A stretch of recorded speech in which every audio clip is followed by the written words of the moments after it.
देश भर में ईद का त्यौहार धूमधाम से मनाया जा रहा है। बिहार के सभी जिलों में शांतिपूर्ण तरीके से ईद की नमाज अदा की गई है। इस दौरान बड़ी तादाद में बच्चे भी अपने घर वालों के साथ ईदगाह पहुंचे और ईद की नमाज अदा की।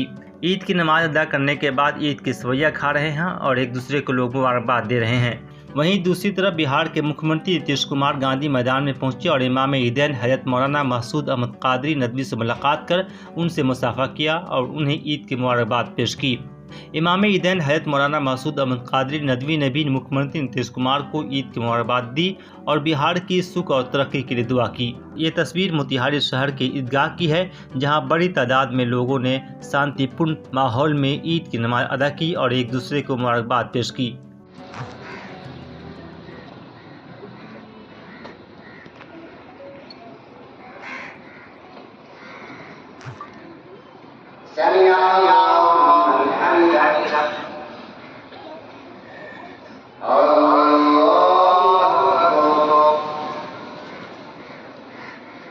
हेलो।